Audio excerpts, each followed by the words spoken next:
It's the Sports Peninsula podcast. Coming up, the Detroit Lions improved to 12-1 last week as they defeated their division rivals, the Green Bay Packers, 34-31 in a spirited game at Ford Field last Thursday night. The Lions will welcome to Ford Field the 10-3 Buffalo Bills on Sunday afternoon in what could be a Super Bowl preview. The Lions lead the NFC now, but only have a single game lead over the Philadelphia Eagles and division rivals, the Minnesota Vikings. We'll discuss the Packers game, the Bills game, and more next. Now, here is your Sports Peninsula team. And welcome, everybody, to the Sports Peninsula podcast. My name is Dave Brzezinski Drew, and it is December 9th on a Monday. And I'm joined by the Uper himself, Brad Harrison, the pride of WMU, Western Michigan University. How about those Bronco hockey players, huh? How about that Bronco hockey team? Keep it going, man. You love seeing that top 10 rankings. What are they, fourth or fifth? What was the last thing you've seen? They were 7th or 6th. Michigan was 5th, and they split with them. And Michigan, I think, is still a spot ahead of them. And Michigan State's number 1. So the state of Michigan has three teams in the top 10 in hockey right now. So it's now we were on campus a long time ago, Dave, a long time ago. And when we were there, well, I guess this is probably after we graduated. I recall when Kathy Beauregard became the athletics director, they put a whole program together of, the hockey excellence was her plan, right? And what is a realistic sport where the Broncos could win a national title? And she had it for hockey, and there's a path forward there. It's been I'm excited for those Broncos. It's awesome. It's really cool. Yeah, they're going to get that new arena. Ooh, now that's looking beautiful, too. I saw that we've looked at the artist renditions and stuff. It's pretty nice. Pretty nice. Lawson's a cool place, but they're going to get an upgrade for sure. Hey, brother, but we're talking Lions football today, so let's just get cracking right now. Let's talk about that game last week against the Green Bay Packers. And I know you were enjoying it. We all enjoyed it, but it's nice to beat the Packers twice. But, man, that was a tight game as we expected. But talk about how you felt about that one.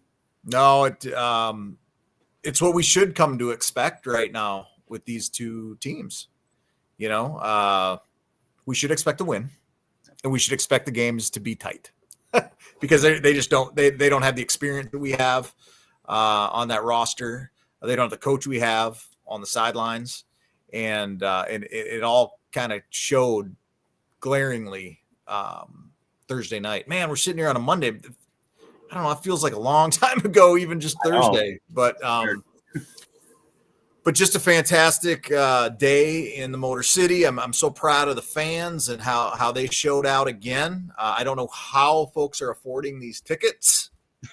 I guess it pays to have season tickets because I think people are selling their set or for the same price they buy the whole season for. I mean, it's a unbelievable hot ticket. So as it should be.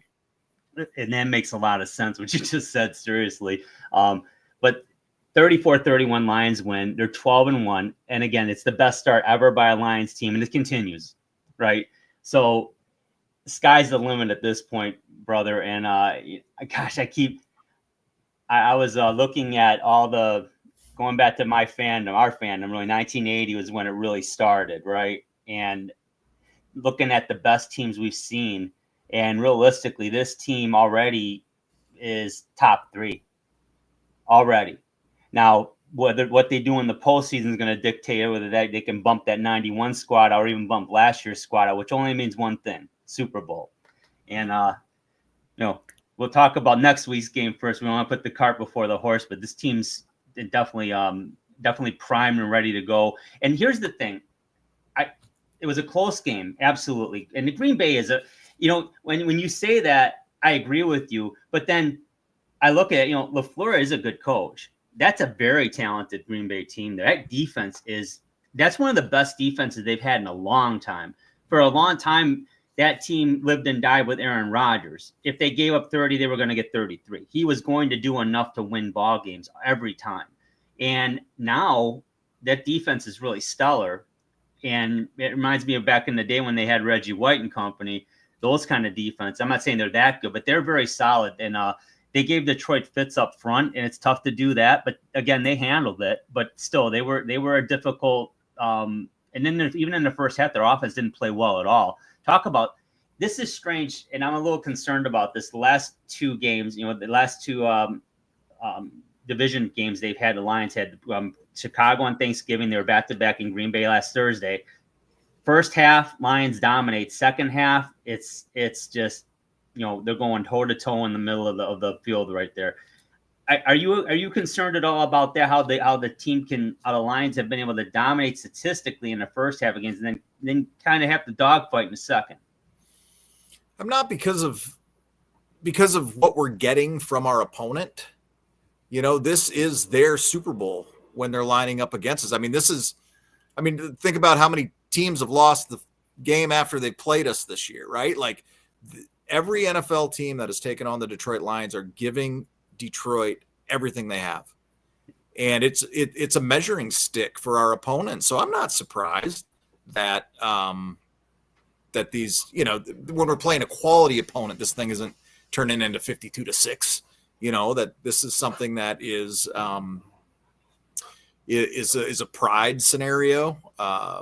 These coaches are looking ahead. Even I was surprised. Like I was listening to some of LaFleur's post-game comments about some of the decisions he made, and he was referencing the game prior. Why did you take the kickoff? You typically defer. Well, I remember what happened back home when the Detroit came up here, and like, are you serious, man? Like, what do we say? Live rent free? Oh, baby. Yeah, it's true. Oh, baby. We are there. And so it doesn't surprise me because we played a quality opponent. Even Chicago's a quality opponent on the defensive side of the ball. Mm-hmm. So, we're getting everybody's best, and so far, so good. Now here's the thing: Lions gave up 31. They win with a last-second field goal from Bates. The thing is, Jair Alexander didn't play for the Packers. That's a loss. The Lions were without Aiden Hutchinson, and will be for the whole season, right, until late in the playoffs. Aleem McNeil went out in the second half with a head injury, didn't return. DJ Reader did not play. Marcus Davenport's been out. So you got to keep going, man. You got to keep. But here you go. There's Barnes. Your entire starting front four did not play that entire game or didn't play at all. Linebackers, Jack Campbell, the only linebacker of the top four core linebackers that actually was suited up. And even Jalen Reeves-Maybin, the number 5 guy, the special teams captain, hasn't been playing for a while. He's got a shoulder injury. Guy stepped up. The secondary was the most intact of the bunch, but Brian Branch went out later in that game. Mm-hmm. So, I get it, Alexander. Cry me a river. I don't want to hear it. And you still didn't win that game. And Green Bay gave him hell. Let's face it, 7 of those guys didn't know the playbook for the most part. And they're like, it's like school. I love what Dan said leading up to it, right? We got to get that playbook where they can just play fast. Just play fast. Yeah, exactly. It is. It's keep it simple. Keep it simple and play to the guy's strengths. You got Jamal Adams for a reason. Put him in that role. Let him roll. Darius Smith obviously has had a couple weeks under his belt, but we know what he's supposed to do, and he's doing a good job of it too. By the way, he's getting to the quarterback. What a pickup! And so let's talk about the injuries a little bit here. It's because it's a big narrative. Certainly from this game coming up. Yep, there's our boy Erwin R. Fletcher. We had the cast from MASH on there last week, so it's going to be kind of the running gag here. If we put Quincy MD on there, it's not going to be good because he was a corner. So we don't want that. We want to bring guys back. But in all seriousness, though, let's talk about who we might see coming back in the next game before we dig into the Packer game a little more. Decker didn't play on the offensive side of the ball either, Brad. What are you hearing about Taylor Decker right now? Is he going to be available for this Sunday? Yeah, it's still up in the air. I do like that we have these extra days between the game. I don't think sitting here on Monday, if you ask Dan on the show, he wouldn't be able to answer that question. We obviously are a different running team with him. Dan Skipper has filled in admirably. Absolutely. I mean, think about Dan Skipper. I mean, go back to Hard Knocks. He got cut. He was one of the last cuts. What else do I have to do, coach? There's nothing else you could have done, Skip. Quote, unquote. The talent's just better now. He had to get up, leave his book, shake their hand, and walk out of that room. That was a heartbreaking moment on that TV show. To starting every snap against the Packers on Thursday and having one of the most memorable puke scenes in the history of post-game press conference or press, whatever those things are.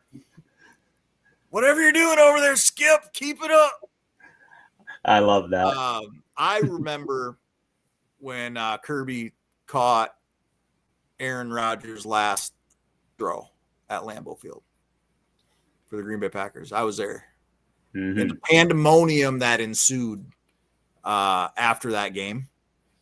And I distinctly remember Dan Skipper standing in the end zone, leaning against the goalpost and just taking it all in. And my thought was, because this is it for Skipper. This is it. He made something of himself and came out on top no. That was 2 years ago, man. That was 2 years ago. To do what he did Thursday. But, okay, you asked me about Decker. I still prefer to have Decker playing. We're going to be better with Decker and have Skip coming in and reporting eligible. Well, yeah, and you're right about that, because then often that's like a double tight end situation, and they have a Dan Skipper as your other tight end. That's impressive, especially if he's lining up on Penei Sewell's side. Oh, my goodness. I mean, it's good luck stopping that. So, yeah, that's one of the main – not only – obviously, Taylor Decker is a very accomplished left tackle, so you want him back. But, yeah, Dan Skipper plays that role extremely well. It adds a lot to the offense. Yes, it does. They're still very good, with Skip at left tackle, but they'll be better with Decker in there. I think he's got a chance to come back in this one. And then this isn't a season type of situation. This is just getting him right for the final push.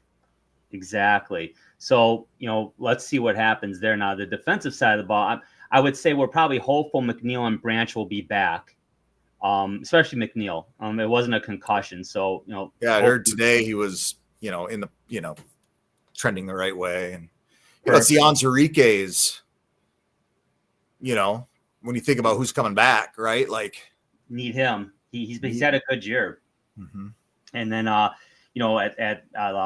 Adams now will have a week to digest, actually more than 10 days to digest some more playbook. That's going to be helpful. That's going to be key.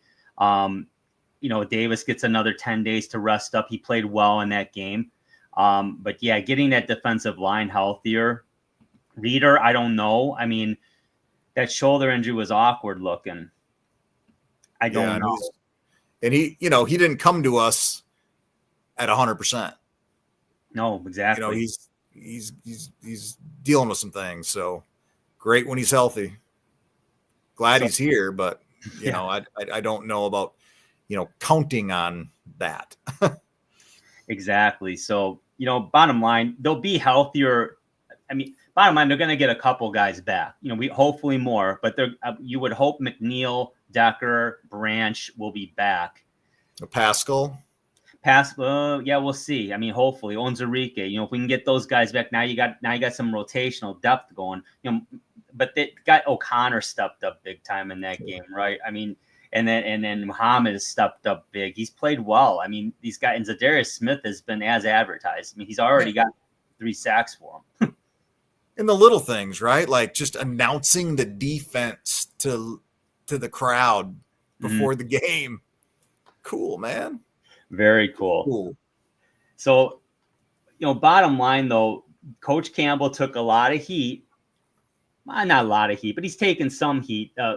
Basically, people, I get the impression that a lot of media pundits and social media experts are basically saying he was lucky he got 5 out of those 6 fourth downs. Now, here's the thing. At face value, no, I would not go for it on 4th down in my own 30. But when I mean, how many times do I got to read the list of injured players that didn't play in that game? I mean, in Goff and Cam, actually, Goff really said it first. He's like, that was the plan from Monday. We were going to play this way, this game, because surprise anybody. Yeah. So I mean, maybe we were surprised, but not really. I was only surprised by the 4th and 30, and I was a little surprised he went for it at the end. But then when they called time and to kind of regroup, I said, I get it. I totally get it, because if they get a field goal here, you're giving Love like 40 seconds of clock. He's probably going to get them in field goal range. He's going to get them in field goal range. Yeah, because you get the ball on the 30-yard line. Mm-hmm. Right now, you kick off into the end zone, you get the ball on the 30. What's that, 2 throws?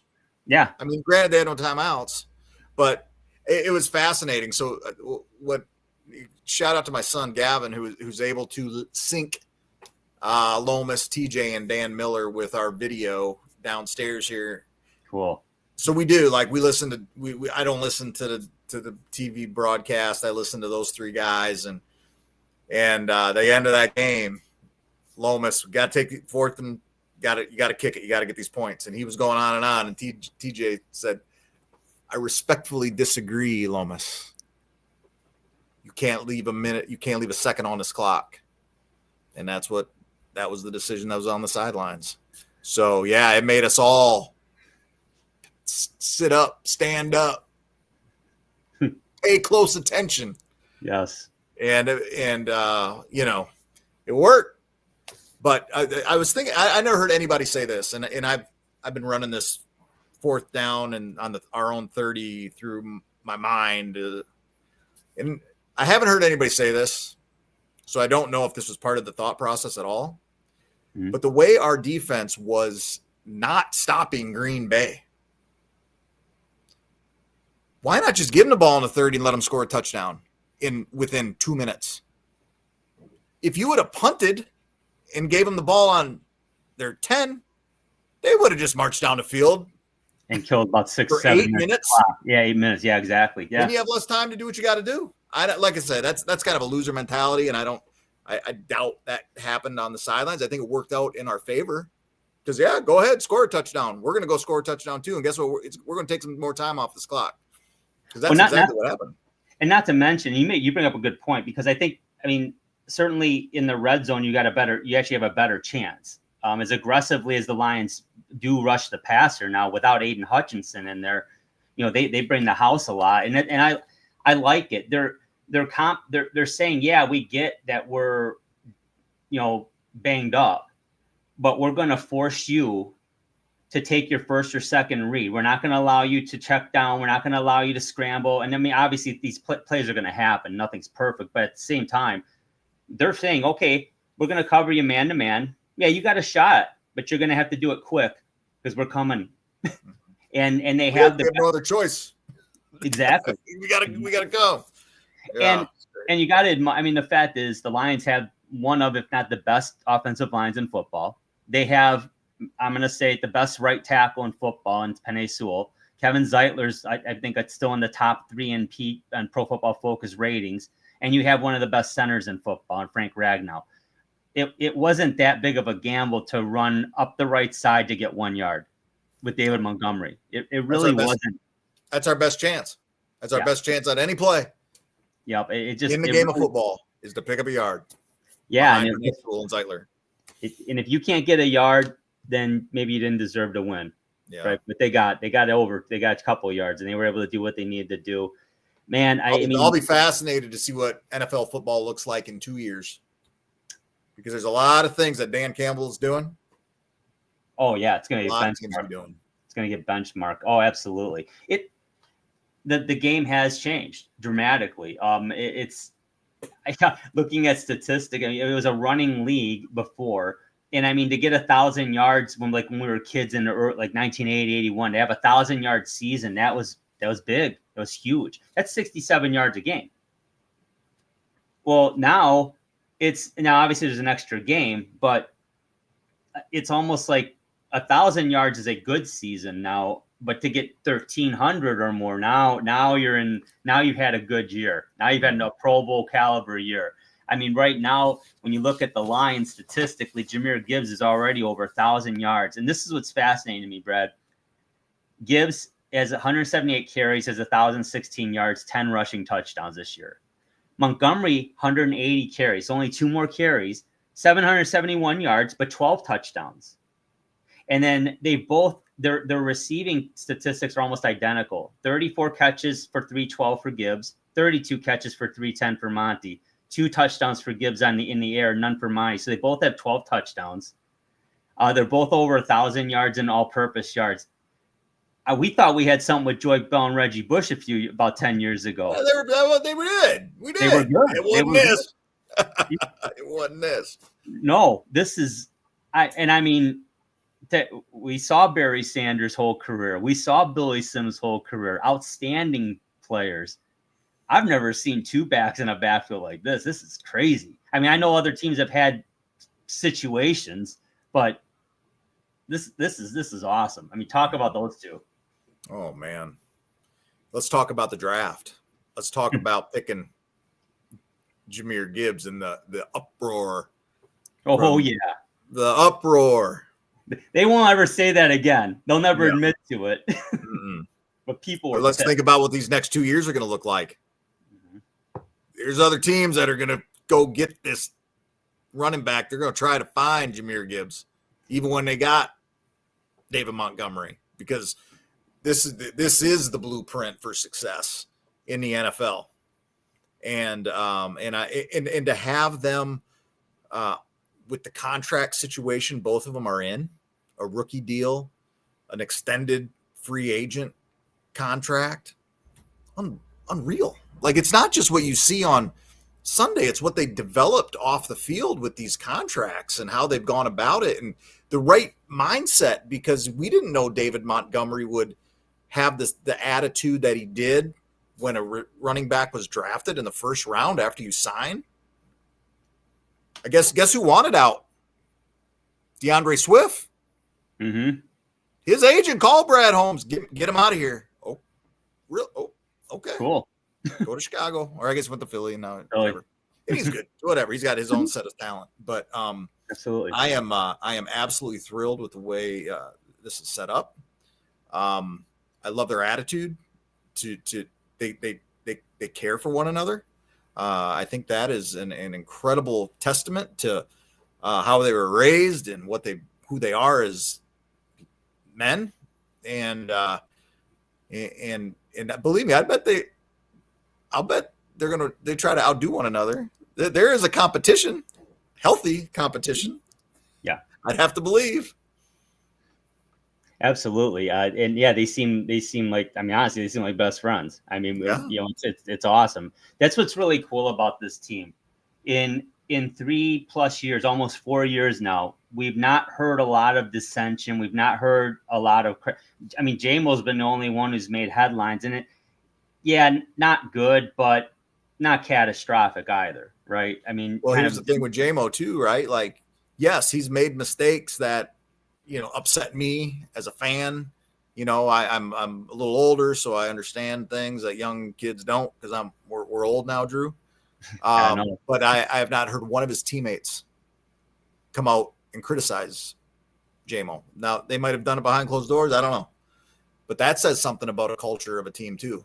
We're going to take care of this business in-house. Absolutely. And even if Jameson is young and is in a learning mode, he's got the right people around him.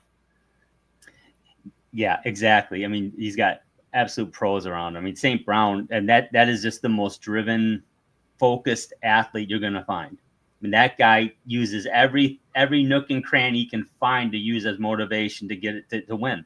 And it's not underhanded. He's just everything. It's all fuel. It's all fuel, man. I love it. I mean, but yeah, a guy like that. I mean, let's talk about those guys. St. Brown, 81 catches for 863 yards on this season, 9 touchdowns. Now, he's been targeted 98 times, so he's catching the ball, about 75% of the time. And he had a 30 catch streak there, 30 targets, 30 for 30 right there from Jared Goff, and that's amazing. Doesn't happen. No, Now here's JMO. He's only caught 39. He's been targeted 63. He's missed a couple games because of suspension. Still 710 yards and 4 touchdowns. He's going to eclipse 1,000 yards. He is going to eclipse 1,000 yards. They're going to have 2,000-yard receivers, 2,000-yard backs. I mean, hell, Gibbs might hit 1,500. Honestly, Jahmyr Gibbs might have one of the best seasons this side of Barry Sanders we've seen as a Lions fan. Mm-hmm. I mean, that's impressive stuff. And then even Laporte, they started out very slow and then got banged up. He still got 445 yards and 5 touchdowns on 36 catches. The offense has been distributed very well. I think Goff completed what was the statistic that he completed 5 passes to 6 different players? At least 5 passes, because I think it was Patrick and there was another one that had 6. Yeah, 5 completions to 6 different players has never happened in the history of the NFL. Yep, Montgomery, Gibbs, Saint, JMO, and Laporta, and then Tim Patrick. So it was 6 players with at least 5 catches. Mm-hmm. Unreal. And Tim Patrick, 2 touchdowns. He got the game ball. And that's a guy who hadn't caught a touchdown in 2 years due to injuries and stuff. I mean, again, Brad Holmes has a nose for talent. He finds it. You look at the draft picks, you look at the undrafted free agents, you look at the free agent signings. I mean, think about last year, we were lamenting losing Jamal Williams. Yeah. Understandably, 18 touchdowns on the ground and you lose him. Like, he was a big part of this. Absolutely. And and then his attitude was infectious. I mean, he fit in very well in Detroit. Monty's picked the ball up and run with it literally. So it's great. I mean, well, you think about this too. You mentioned Brad Holmes and you mentioned who he brings in, and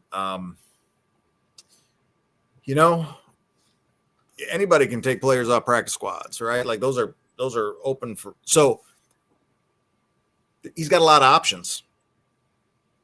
Think about the people he doesn't get. He knows he's leaving a lot of people on the side because he knows exactly the kind of player that fits into the system. Yeah. To have Quan Alexander do what he did and Jonah Williams do what he did. And it's not, I mean, it's Jamal Adams.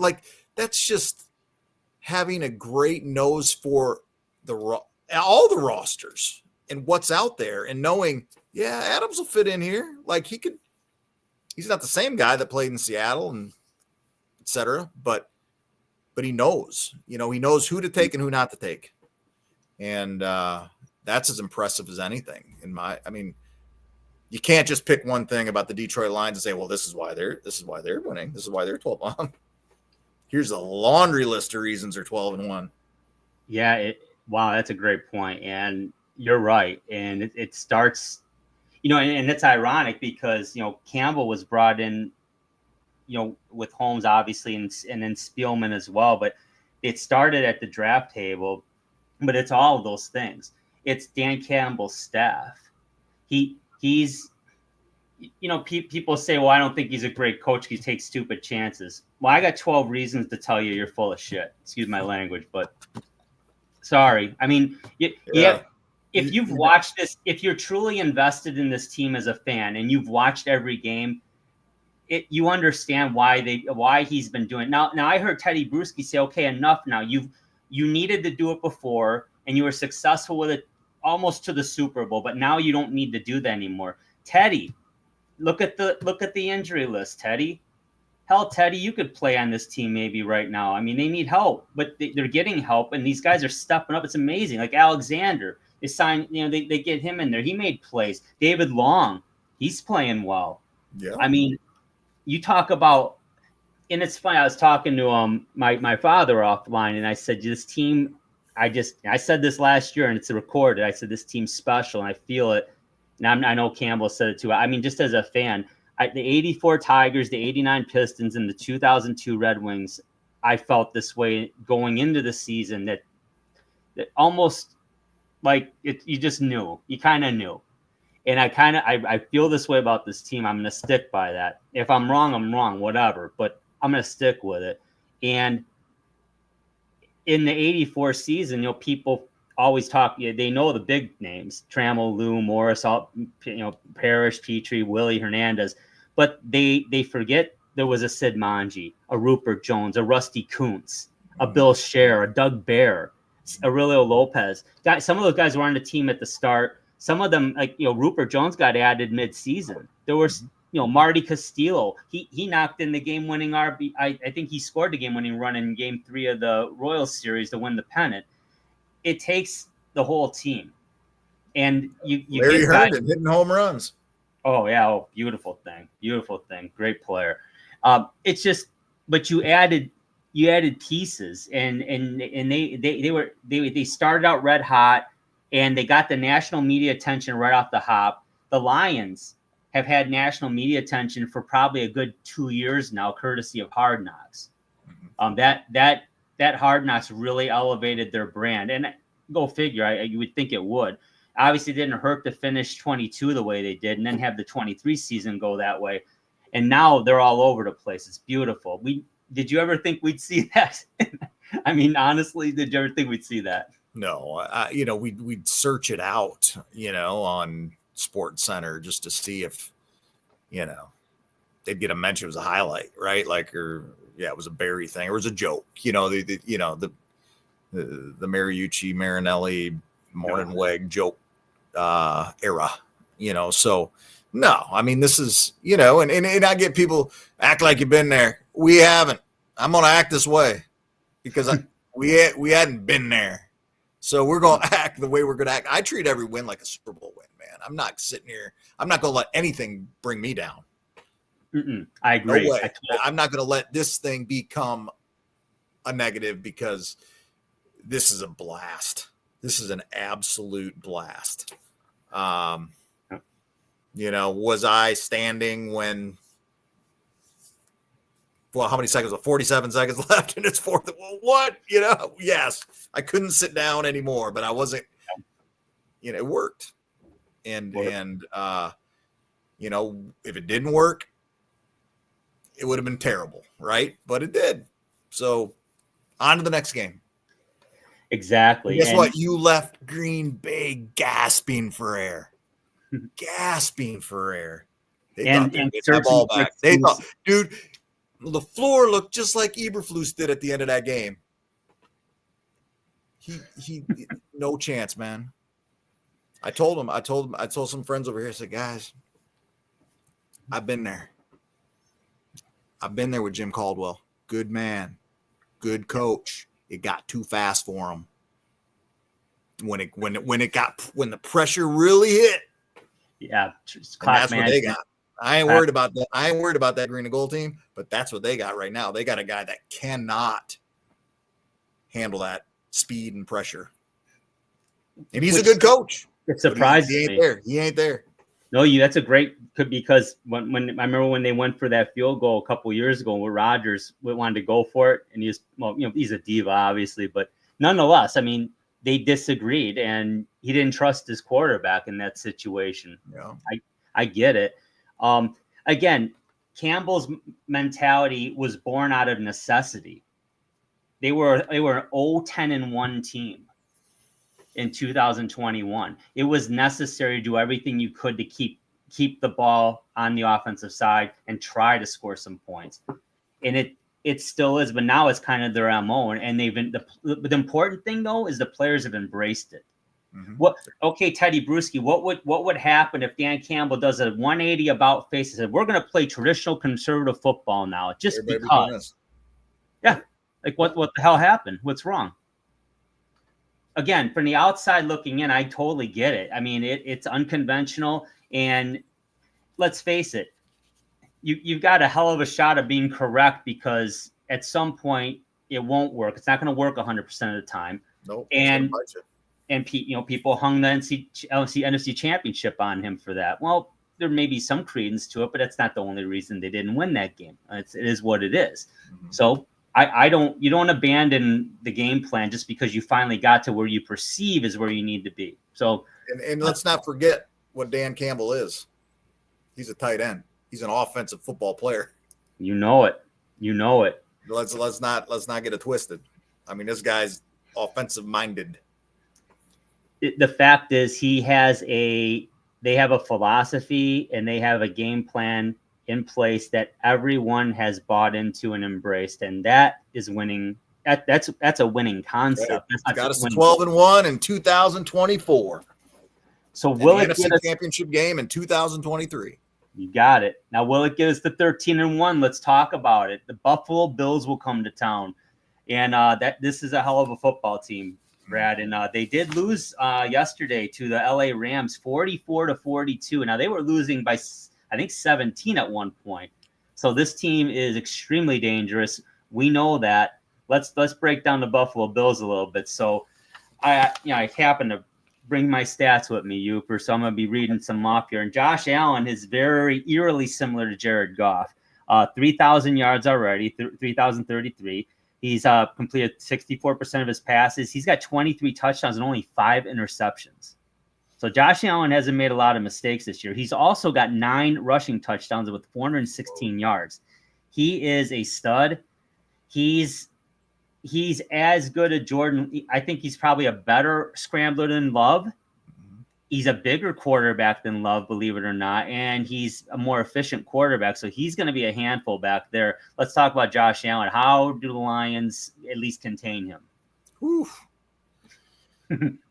Yeah. What a load. Keep him in the pocket. Pressure, you got to stay in front of him. You got to pressure up front. Maybe get Smith and whoever else is lined up on our end to get around that edge. But that is a question that is difficult to answer, Dave, because Josh, there's not many like Josh Allen. And, they've been at it for a while, right? Like, can you get a little doubt creeping into the brains of a Buffalo Bill player and coach? I think so. They've had their fair share of ghosts that have crept up on them here in the recent history. So, you've just got to keep the pressure going. I'm glad this game's in Detroit. That gives us an advantage over being on the road against this team. But,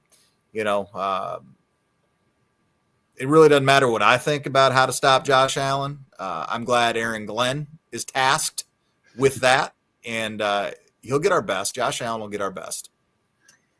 Yeah, I agree with you. They have to contain him.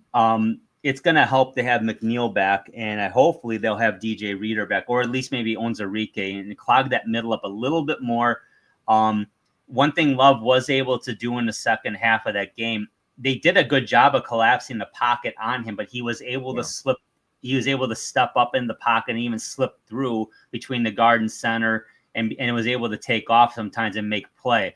They're going to have a hard. Allen missing the things Love missed. No, I don't see it, man. He's just a better quarterback.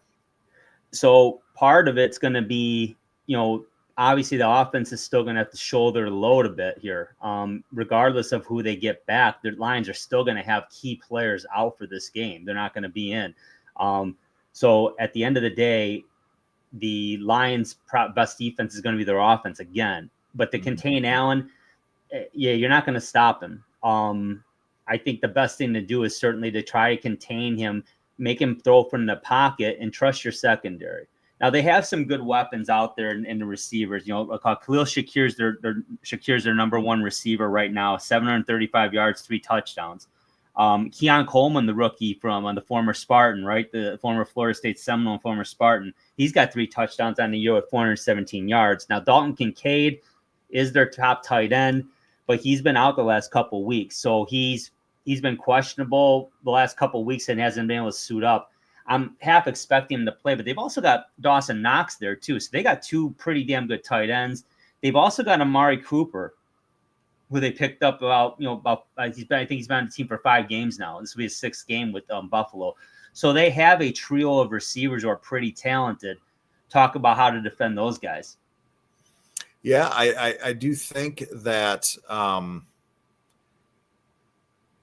controlling the ball, we're probably going to be going for it on 4th down again more times than maybe Teddy Bruschi cares for.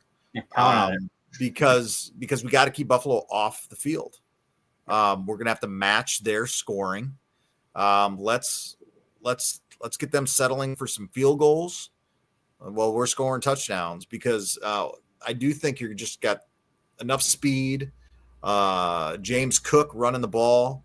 That it's all formidable. I mean, this is I think you started this show off by saying this could be a Super Bowl preview. Well, yes, because of who Buffalo is and what they're bringing to Ford Field.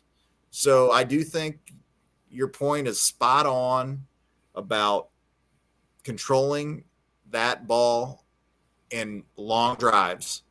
And if we can't run the ball, it's screen passes and passes out to the flat. But you're going to have to match Josh Allen and James Cook and company. Yep. That's the way I see it.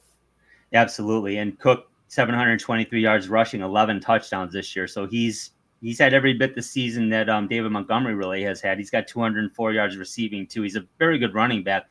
They don't have a Jahmyr Gibbs to complement him, but Josh Allen kind of does that as well. Ray Davis, another nice back, has got 342 yards. So they've got guys. They're a very talented offense. And I watched a lot of that Rams game. I watched a lot of that Cardinal game. They came back as week 1. The Buffalo Bills are very similar to the Lions offensively. They can beat you in many, many ways.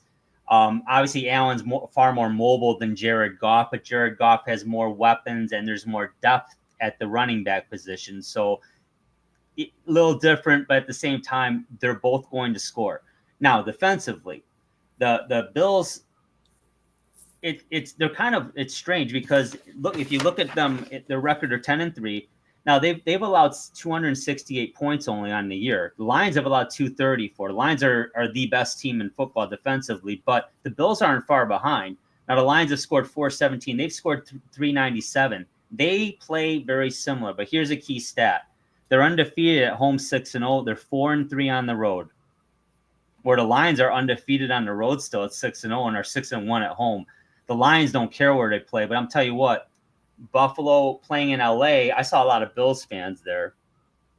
I mean, it's LA, go figure. Yeah, there's gonna be a lot of blue in the stands Sunday, but it ain't gonna be blue and red.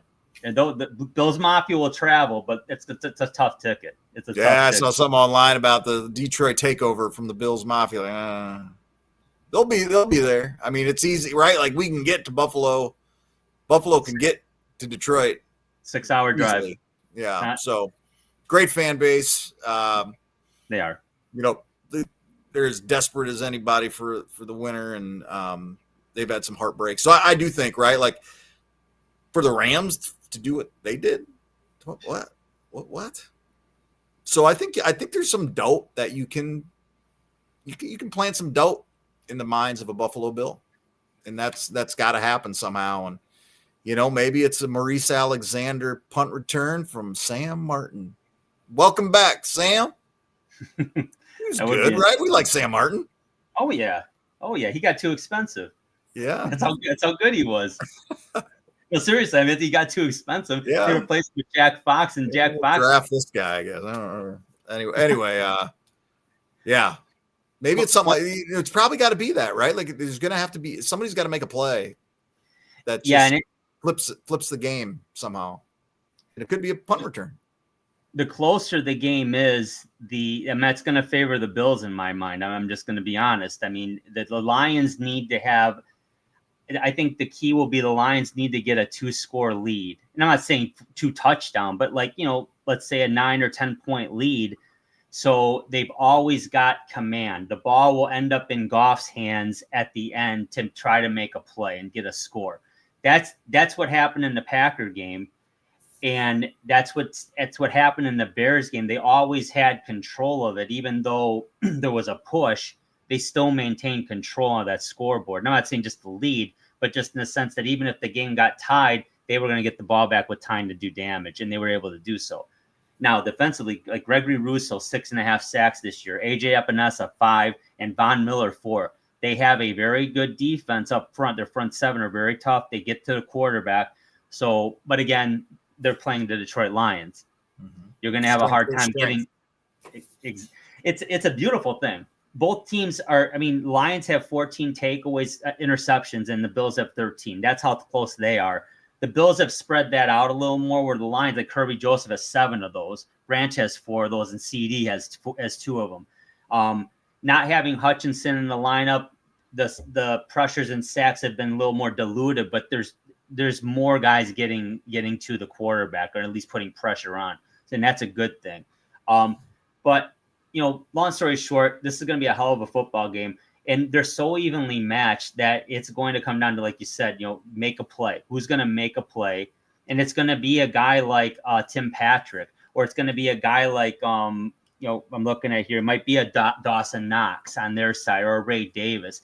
It might not be that. It's kind of like a hockey game, right? You're going to shut down your top lines, but then you got to get some secondary scoring. Well, here, same concept. There's going to be other guys that got to step up. You got to like the Lions' depth in that regard against anybody. The Lions are just deep. We wouldn't be having this conversation like this if they weren't, because defensively they'd be getting shredded. But what's interesting, right? Like, where's our mind? Like, our mind is like, how do you attack this off? How do you attack Buffalo? How do you stop Buffalo? How do you attack Buffalo? How do you stop? Like, that's what we're doing. What are they doing in Buffalo? What are they doing in Buffalo? Oh, but in Buffalo, they're saying we got to keep their offense. I mean, Jared Goff's throwing to 6 different players. 5 guys are like, they got 2 running backs. They got now Tim Patrick scoring touchdowns, and Sam Laporta is, like, imagine being them, right? Like, we're coming with a load of problems for Buffalo. I don't have to imagine it. I can just think back about two years, and then 38 years back, and it was always like, oh shit, what are we gonna do now? Oh yeah, we're gonna do some things, but how are we gonna stop them? But realistically, every team playing Detroit has got to be like, damn, how do we keep that offense off the field? How do we at least contain them? And even against the defense, now you maybe can say, well, we'll try to exploit the pass a little bit, but they're bringing the house. They're coming. And so it's hard to do. Now, before we get into our predictions for this game, let's talk about how important this game is. Okay. And it's funny. We've had on our show, we say, well, these aren't must-win games. Well, no, you're right. They're in the playoffs. The Lions are in the playoffs already. We know that. So, and this is a non-conference game. Okay. There's 3 more games after this left, and they're all in conference. 2 of them division, at Chicago, at Frisco, and then at home against Minnesota. Those are your final 3 games. So the Lions are only a game up, and we said this in the intro, over Philly and Minnesota. They have the tiebreak over Minnesota for the head-to-head, but they got to play them again. So they're going to, if the Lions lose this game, I believe, will still have the tiebreaker, because even if Philly wins, they're going to play Pittsburgh. That's a non-conference game. I believe the Lions would still have the tiebreaker over them and Minnesota. Minnesota's obvious for head-to-head. The Lions will still have only 1 conference loss. I think Philly has 2. So they still would have the tiebreaker. But folks, why do I say this is a must-win? Well, it's a must-win if you want to get the first overall seed and get the bye week in the first round and host every playoff game. Because imagine if the Detroit Lions are the 5th seed in the playoffs at 14-3, because it damn well could happen.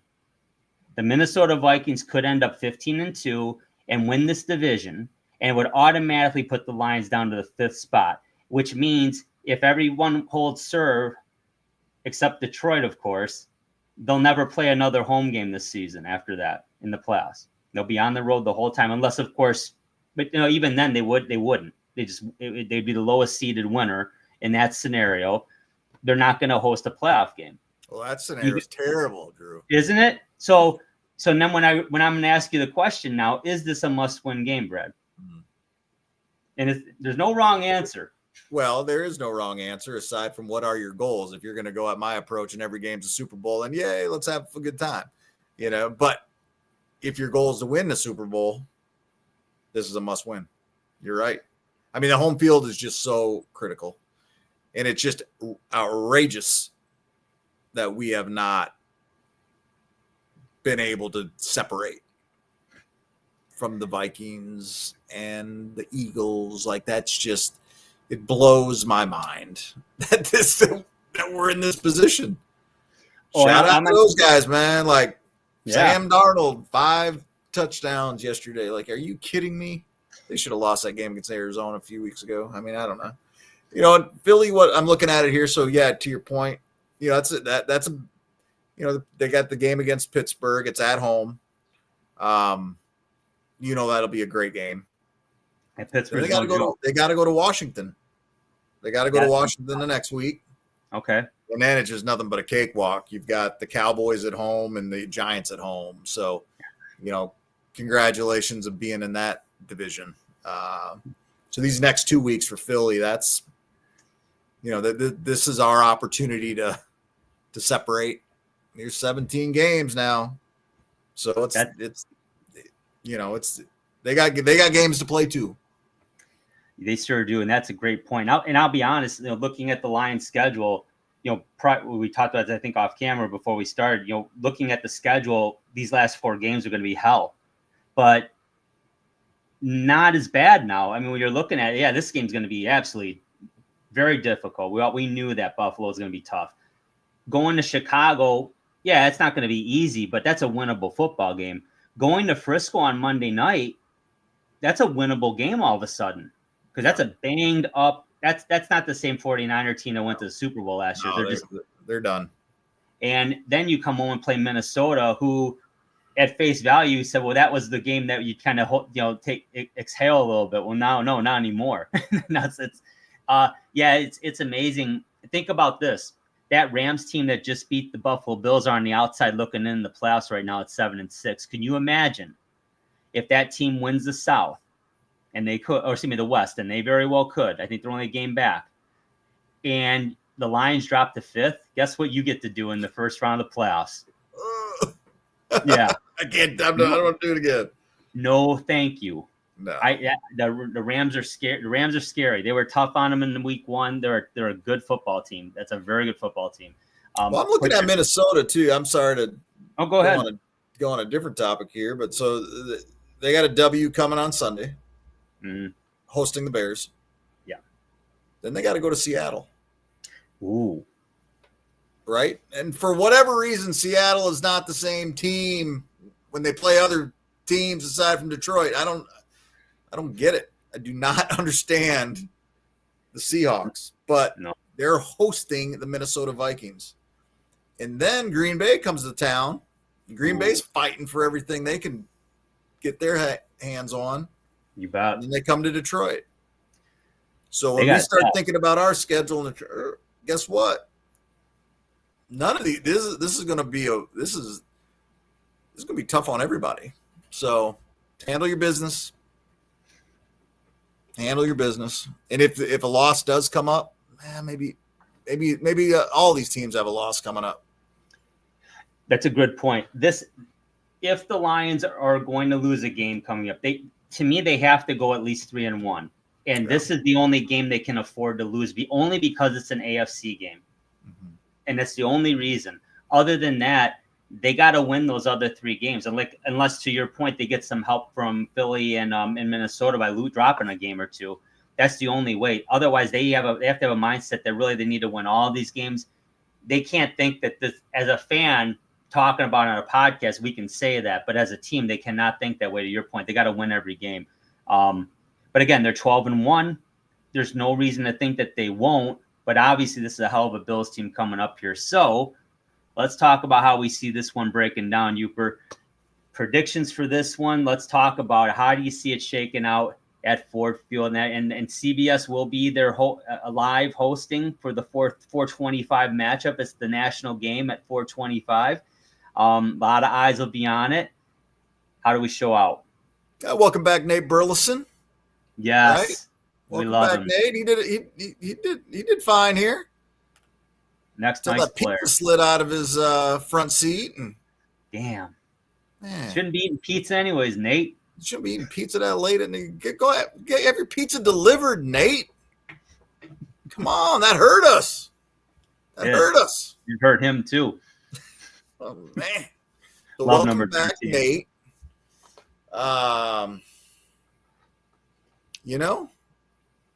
I think we saw the blueprint last Thursday at how you're going to beat Buffalo this Sunday. you know, if I'm not gonna predict a loss when you've won 12 out of 13, because you've proven you've earned my respect, and you're gonna figure this out. Aaron Glenn's gonna figure this out. Josh Allen's going to play his game, but he's not going to be on the field as much as Jared Goff's going to be on the field.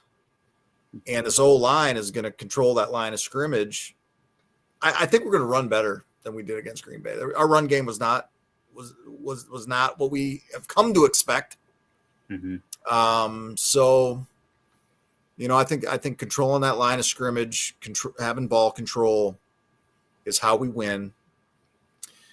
We're not hitting 30s this time, man. We might be like a 28. They could be a 21. Sorry, Jake Bates. We love you. We're going to need you some other time. But let's win this thing by a touchdown, and let's frustrate the Buffalo Bills. That's how I think you can win.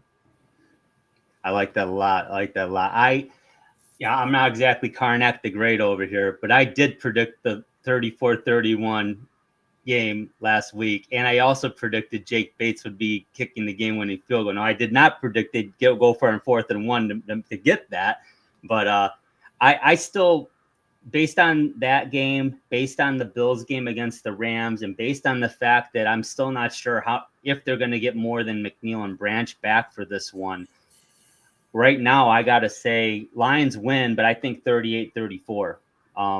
I think they'll win it. They won't need any last-second heroics, but I don't believe. But I think they're going to put enough. They're going to get that cushion in the first half, that 2-score cushion, and be able to maintain. And then it's going to be, who blinks in the second half. And I think they're going to trade off, and the Lions will be able to maintain an advantage. That's just how I see it. But, yeah, I can't pick against the Lions. Now, do I think this is a gimme? Oh, hell no. This is not a gimme. If the Lions don't play their A game, they won't not win this game.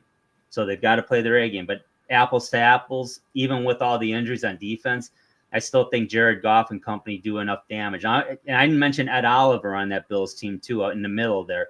They got a nice front seven. They have a talented secondary, there's no question. But I think the Lions need to establish the run early, because that will stop them from pinning their ears back going after Goff initially. And then that's going to open up the passing game. And let's face it, the Lions play action game is perhaps as intricate as any in the league right now. I mean, they were running wing T stuff. I wish Coach Shield was on here right now talking about wing T. He'd probably cry tears of joy. But that was wasn't that a beautiful run? And that was awesome. I was like, they did that? That is so cool. But it's not trickery as much. It's old school football. That's old school football. But bottom line, they got to control the clock. When Josh Allen, they're going to be down a couple scores going in the second half, I believe. And when Josh Allen gets the ball, they're going to start tuning it up, and they're going to have to be able to handle it. It's going to be tough to force punts for the Bills, because they're going to find a way to move the football. But again, I think they'll win this one 38-34. But I would rather see your scenario, Uper. I tell you what, I'd like to see a more controlled game, to be honest with you. I'm predicting that for my own heart rate and sanity. Okay. I like that. All right, I can take that. But let's hope we're talking about a 13-1 team next week. Thank you, everybody, for watching. Thank you for subscribing. By the way, we are on the ESEN network, and we are on every Saturday night at 7 o'clock. Check out the banner at the bottom there. We also are on Twitter X and on Facebook. Check us out there. We post our videos every week on those platforms. So anytime you want to see us, you can do so.